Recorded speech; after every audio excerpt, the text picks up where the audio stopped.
ကျော်ပဲ hacker ဝင်ပြီးအုပ်ထားသေးတယ်တော့ PS နေတော့ Flay ကစပေးလိုက်ရပြီမလဲကိုင်စီ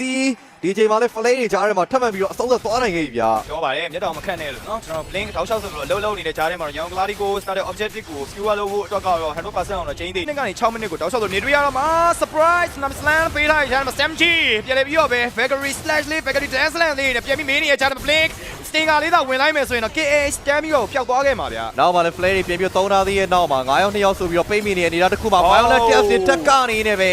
dash တကောင်မှာထပ်ပြီးတော့တောင်းသွားရပြီဗျာနောက်မှကျန်နေခဲ့တဲ့ CP တကောင်မှာတောင်းဖို့တော့များတယ်ဒါပေမဲ့လည်းပြန်ပြီးတော့ကြာသွားသေးရဲ့နောက်မှာရင်းနေနေတော့ CPU မှာထပ်ပြီးတော့အဆုံးသက်ထားသေးတယ်ဗျာ combination 9ကောင်ကြားမှာနောက်မှတောက်လျှောက်ဆိုလိုပဲ PS ကောင်မှာထပ်ပြီးတော့တောင်းသွားတယ်ဗျာ Nuko ဘလို့မကာပြီးလို့မရတဲ့အခြေတစ်ခုမှာတော့ Hiroki 9ကောင်တကောင်နဲ့ YG စပြီးတော့ပွဲကိုလွှမ်းမိုးထားပြီဗျာလက်တောင်ခက်လို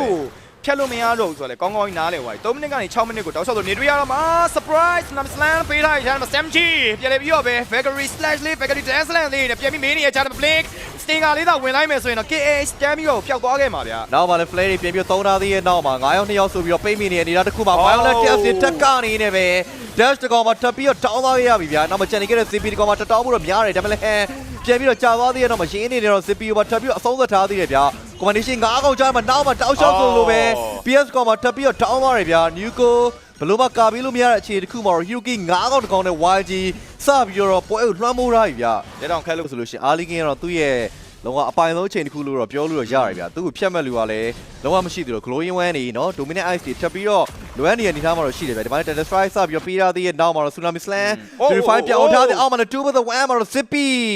ဒီတစ်ခါမှလည်းမရောက်ဘူးဗျာတောက်လျှောက်ဆိုလို blink rotation တွေပြန်ပေးတဲ့အခိုက်အတန့်မှာ Zippy နှစ်ခါတော့တောင်းသွားပြီဗျာ bowling လာနေတာ fair ကိုမဟုတ်ဘဲနဲ့ YG တော့ဖြစ်နေရဗျာဒါတဲ့ objective 5 KH ကြီးတော့တိုးထားသေးတယ် zone နဲ့အပြန်လန်ထားထားနေပဲရင် damage taken roll ကောင်းနေတဲ့တစ်ဖက်မှာ hand migration နဲ့ပြန်ပြီး KH ကိုတော့တိတ်တောင်းလောက်သွားပါသေးတယ်ဗျာဒီတစ်ခါမှလည်းတောက်လျှောက်ပဲ Flay ပြင်ပြီးသုံးထားသေးရဲ့နောက်မှာ Dayway dominant force တွေပြန်ပေးထားတဲ့နောက်မှာ dash သူရဲ့အတော်လေးကိုကိုင်းထွက်နေရဗျာ Nuko တောက်လျှောက်ဆို dominant force တွေပြန်ပေးနေခဲ့မယ်လေ dash တကောင်မှာတက်ပြီးတော့တောင်းသွားဖို့တော့များမလားအသာလေးပဲကြော်သွားတာဗျာနော်Flay နဲ့ခြုံနေအကုန်လုံးစစ်ခဲ့ပြီမဲ့တောင်းကတကွက်လေးကကြံခဲ့တယ်ဗျာကျွန်တော်တို့ဘယ်ဘူတာမှာလွဲခဲ့ကြတယ်လဲပေါ့လေနော်ဒီရ dash တက်တော့ level တစ်ဆင့်စပြီးတော့တာလို့ပြောမှာ now one 5k ဒီမှာလေရင်းကိုသွားပြီးဆွဲဖို့တော့ကြိုးစားနေတော့မချင်း purify လုံးဝမပေးသွားနေရင်လည်းပဲ spare တစ်ခွက်ကိုတော့စားပြီးလိုက်တယ်ဗျာစဉ်းစားစရာပဲဗျာရင် pick off လုပ်လိုက်တဲ့အချက်ကောနောက်မှ Yuko လောက်ပဲသွားပြီးတော့ရှိနေမယ်အခုမှပြန်ပြီးတော့ပဲ sticky ဖြစ်လာတဲ့ Falcon အနေနဲ့ကတော့ make objective ကိုလက်လွတ်ဖို့အစီအစဉ်ရှိမလားဆိုတော့ကြည့်ရမယ် zone နဲ့ပြန်ပြီးတော့ထားထားသေးတယ်အဓိကတော့ make tower လေးကိုကားနိုင်မယ်ဆိုရင်တော့တို့တော့တော်တော်လေးကိုတော့ comfort တော့ဖြစ်သွားမှာဗျာ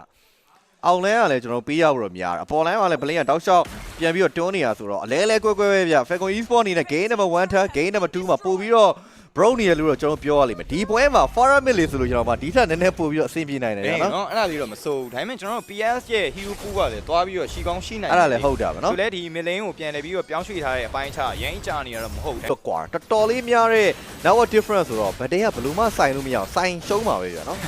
ဟုတ်တယ်အဓိက law objective ကိုပေးပြီးတော့ပဲတို့အနေနဲ့ game ကို extend ထားနိုင်တာပို့ပြီးအဆင်ပြေရပေါ့လေ first law objective ဖြစ်တယ်ဆိုတဲ့အတွက်ကြောင့်ရန် defend လုပ်ဖို့အတွက်ကလည်းခက်ခဲမှာတော့မဟုတ်ဘူး fully shield တွေကလည်းရှိနေသေးရဲ့ဗျာအဲ့တော့တက်လာတဲ့ crew wave တွေနဲ့တူပဲ CPU famine space လေးပေးမယ်ချိန်ရရင်ရတယ်လို့ဆွဲထားလိုက်မယ်ဒီလိုမျိုးပုံစံမျိုးနဲ့ဆိုရင်အခုချိန်မှာ YG က lane ကို freeze ထားတာဆိုတော့လေနော် famine space ကလည်းရန်ရှာဖို့ကမလွယ်ဘူးအဓိက3လင်းလုံးသူတို့တပြိုင်တည်းတွန်းပြီးတော့ရတယ်လို့မျိုးဒီလိုမျိုး mega turret တွေကိုစောစီချိုးကျင်တဲ့သဘောမျိုးတော့တွေ့ရတယ်ဗျာအဲ့တော့ဒီမှာလည်းတောက်လျှောက်ပဲ Tsunami Slam ပြန်ပြီးတော့ပေးထားတဲ့တော့မှာ SMG ဒီတစ်ခါမှာတော့ Tether Strike Flay ကနဲ့တူပဲ Tsunami Slam ကိုတော့သွားပြီးတော့မိခဲ့တယ်ဗျာ mega passage ရှိပါသွားခဲ့ပြီမယ်ကိုလီနာတယောက်ကျသွားတာလေးကတော့ YG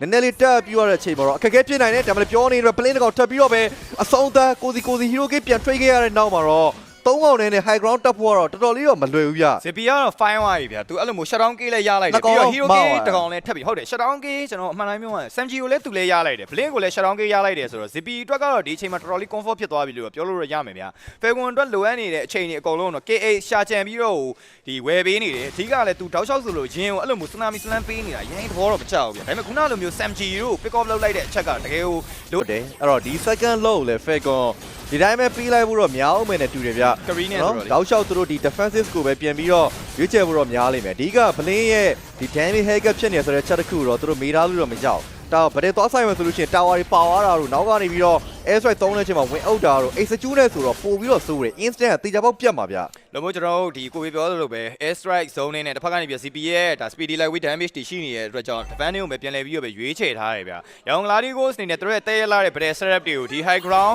attacking မှာစတင်ပြီးတော့ပြတ်မလားဒါမှမဟုတ်ရင်ကျွန်တော်တို့ M6 တွေပါဒီမှာတော့တောက်လျှောက်ဆိုလို့ high ground defend တွေမှာတက်တည်ပြခဲ့တဲ့ Falcon ရဲ့အရင်ပုံစံဟောင်းလေးကိုပဲကျွန်တော်တို့အနေနဲ့မြင်တွေ့ရမလားပေါ့လေဒီຢာတွေကတော့တိတ်မကြခင်ချိန်တွင်းမှာပဲသိရှိရတော့မှာဖြစ်ပါတယ်။ ကဲစပြီးတော့ခေါင်းတော့တိုးလာပြီဗျ။ဒီအနေနဲ့ကတော့ ambush တွေအကုန်လုံးတော့မရရအောင်တော့သွားပြီးတော့စစ်ဆေးပေးထားသေးတဲ့နောက်မှာ KA ဆွဲခေါ်ဖို့ကနေငယ်လေးတော့ခတ်တယ်ဗျာ။နော်ကျွန်တော် loyal ရချင်တဲ့တူပဲမေရဲ့ mega tower သွားပြီးတော့ကျိုးခဲ့ဒါပေမဲ့ပြဿနာ silent လေးလုံးကပါမလာဘူးဗျ။ဒါကလည်း 1G ရဲ့ game plan ဖြစ်နိုင်တယ်။လောနဲ့ရင်ဆုံး mega ယူလိုက်ပြီးတော့မှဆိုင်လိန်မှာနှစ်ဝေပေါင်းပြီးတော့မှတက်မှဆိုတဲ့ပုံစံမျိုးဗျဆိုတော့ဒီရတစ်ခုကလည်းအတော်လေးကိုကောင်းတယ်ကားရည်အတွက်များသွားလို့ရှိရင်ကားပြူရတာအရင်တော့လွယ်မှာမဟုတ်ဘူးဗျဟုတ်တယ်ဆိုင်နလိန်မှာဘယ် site ကိုရွေးချယ်မလဲဆိုရင်မေးခွန်းတွေကလည်းတွားပြီးတော့ရှိသွားလိမ့်မယ် question and answer ပေါ့ဗျာဒီအချိန်မှာအရေးကြီးနေတဲ့အရာတွေကတော့တွားပြီးတော့ဖြစ်နေပြီရင်ကြီးကတော့ spare သွားတောင်းနေ KH ရဲ့ဆွဲပါဟဲ့ပေါ့ဒါပေမဲ့ KH ကဒီအချိန်မှာပြန်ပြီးစဉ်းစားနေပြီဗျာဇုံနေပြန်ပြီးထားတိုင်းနေတာတခုမှ KH သွားပြီးရင်နဲ့ထိတွေ့နေတဲ့အပိုင်းလေးကတော့ရှိနေတယ်ရောင်ဂလာဒီကိုစ်ရဲ့ရွေချက်ကတော့တခုပဲသူတို့ကတော့ tower objective တွေကိုဒီအချိန်မှာလိုချင်တာဗျ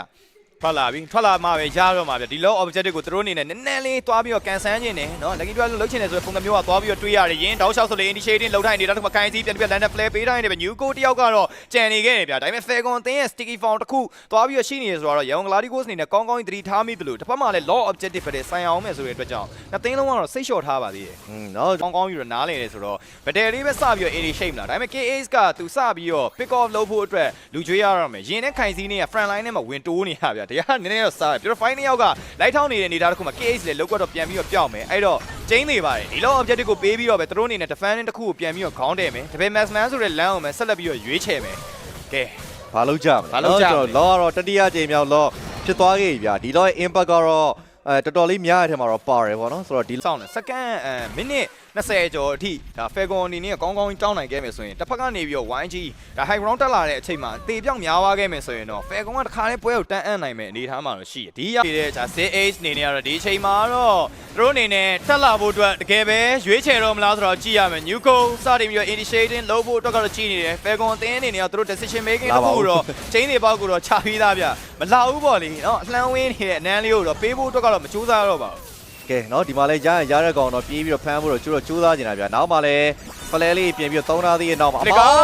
PL ချန်နေခဲ့ရပြီဗျာနောက်မှာ flicker တက်ပြီးတော့သုံးထားသေးရဲ့နောက်မှာ Winavia volunteers တက်ပြီးတော့မိနေနေပဲချန်နေခဲ့တဲ့ 4 ပြတ်ကောင်မှာဖြတ်ပြတ်ဖို့တော့များနေနေတဲ့ new goal တတောင်းသားခဲ့ရပြီဗျာ ZP ဒီတစ်ခေါက်မှာကာယသီကိုပြန်လဲအဆုံးသတ်ပေးခဲ့ပြီမဲ့143 trade မှာဒီလောက် defend war of Falcon လုံးဝမဖြစ်နိုင်တော့ဘူးဗျာမလုပ်သင့်ဘူးလေနော်ကျွန်တော်သွားပြီးတော့စောင့်နေတဲ့ခိုင်စည်းပုတ်ထားတဲ့ဂျားထဲမှာသူတို့အနေနဲ့ဖြည်းဖြည်းချင်းစီပြန်ပြီးတော့ fall back နေရဗျာဒီအချိန်မှာခိုင်စည်းအနေနဲ့ flicker ရှိနေတဲ့အတိုင်းမှာ Kingston Falcon နဲ့ပြန်လဲအသုံးချလိုက်နေမယ် Game number 2နဲ့ရန်ကုန် Gladys season 2ရဲ့ throne ပိုင်ရှင်ဒီအချိန်မှာမမောမပန်းမဲနဲ့ပဲသူတို့ရဲ့ challenger တွေအကုန်လုံးတော့တယောက်ချင်းစီကိုတော့